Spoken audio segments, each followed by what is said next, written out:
Bonjour, ici Sophie Martel pour Planète Zen. Le sujet du jour, c'est créer votre vie.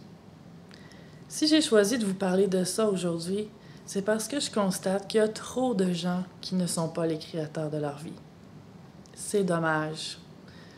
Parce que si on n'est pas le créateur de notre vie, qu'est-ce qu'on est? On est une victime.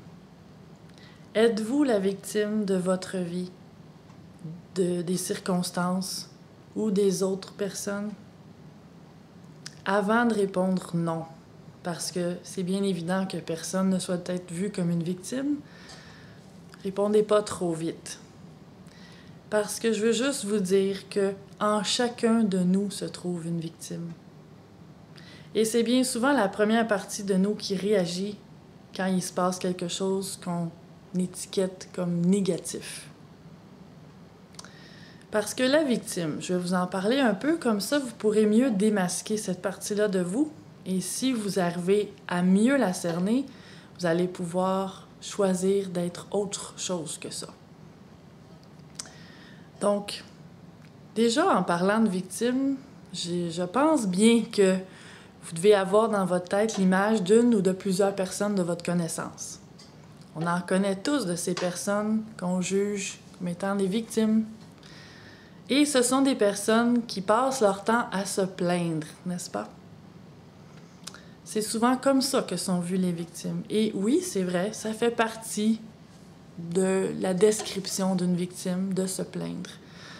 Et si vous vous plaignez pas, vous allez penser que vous n'êtes pas une victime. Et non, c'est pas comme ça que ça fonctionne.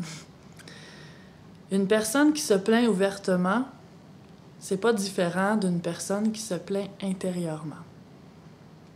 C'est la même chose, c'est juste pas vécu de la même façon.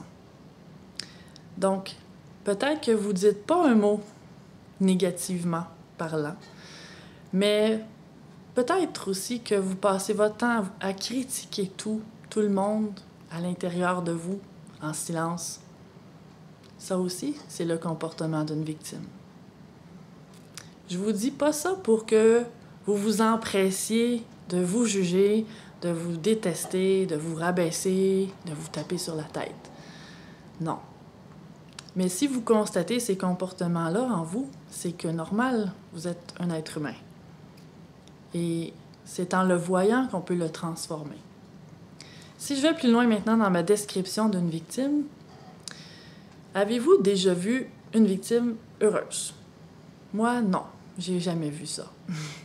Ça va avec. Une victime, c'est une personne fondamentalement malheureuse. Pourquoi? Parce qu'elle s'attarde au côté négatif des choses. Si elle critique, c'est parce qu'elle voit le côté négatif des gens, de la vie, de tout ce qui l'environne. C'est aussi une personne qui subit. Elle ne choisit pas. Elle subit les décisions des autres, elle subit les réactions des autres, elle subit les événements que la vie lui apporte. Elle n'a pas le contrôle sur rien, pas plus que personne d'ailleurs.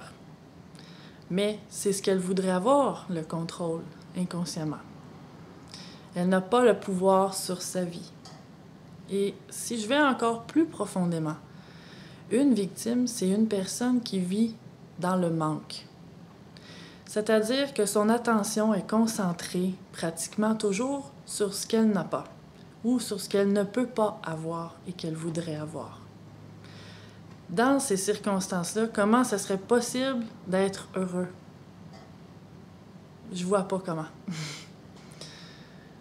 Par contre, si on change d'attitude, oui, là, ça devient possible. Parce que le contraire de la victime, c'est une personne qui crée sa vie, qui est responsable de sa vie. Et vraiment, c'est d'agir de façon à l'opposé, complètement. C'est-à-dire que la personne qui crée sa vie, elle n'a pas plus le pouvoir sur les événements ou sur les gens.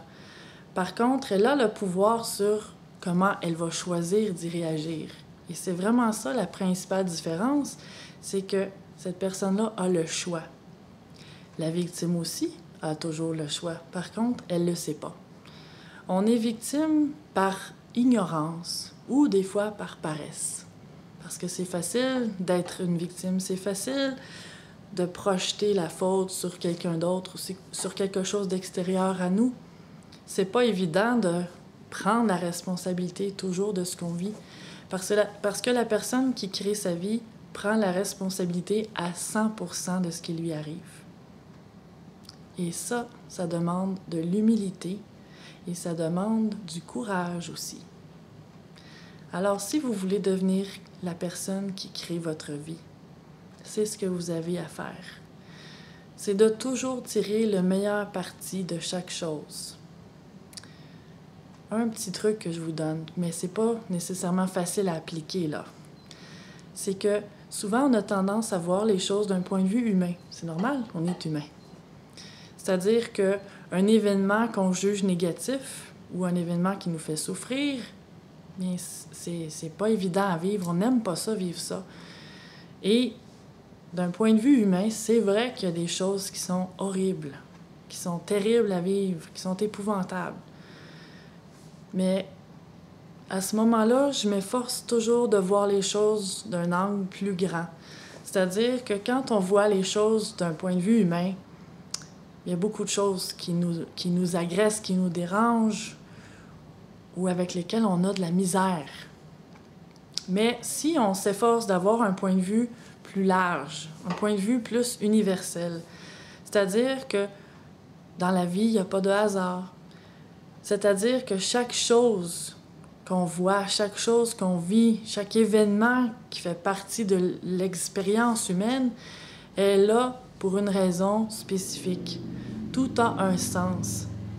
À ce moment-là, c'est de développer une capacité de voir au-delà de ce qu'on voit dans la vie.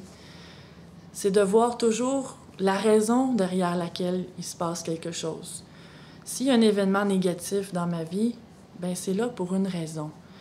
Comment je m'en sors grandi? Quelle est la force que je développe par rapport à ça? C'est ça, voir d'un point de vue plus large. C'est de ne pas s'arrêter à l'événement en question, mais plutôt à ce qu'il peut m'apporter.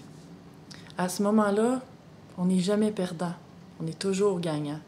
Et c'est ce qu'une personne qui crée sa vie s'engage à faire. De toujours chercher une raison positive à un événement, même s'il est dramatique. Ça facilite le passage des périodes difficiles. Mais, comme je vous disais tantôt, c'est pas nécessairement évident à appliquer. Ça demande un certain détachement des choses. Là encore, c'est pas de devenir sans cœur face à la souffrance humaine, au contraire. C'est tout simplement d'y voir un sens plus large. Je crois pas qu'on ait à souffrir dans la vie. Par contre, il y a des événements qui sont souffrants et que si on les avait pas vécus, on n'aurait pas développé certaines forces, ou on n'aurait pas rencontré certaines personnes, ou on n'aurait pas favorisé le développement de certaines qualités en nous, qui fait qu'on ne serait pas qui on est aujourd'hui. Donc là-dessus, je vous invite à devenir le créateur de votre vie. C'est un choix que vous pouvez faire. Comme je vous disais tantôt, quand vous vivez des événements qui sont moins agréables, c'est normal que la victime en vous se réveille, résiste à ça et ait envie de se plaindre. Mais l'idée, c'est de ne pas rester là-dedans, de ne pas entretenir ça et de faire basculer ça tout de suite ou le plus tôt possible dans la création. De tout de suite s'efforcer de voir ce qui peut en émerger de beau de cette expérience-là. Parfois, quand on est dedans, c'est vraiment pas facile, c'est vraiment pas évident, mais c'est toujours très enrichissant. Alors, sur ce, je vous souhaite à la prochaine. Bye!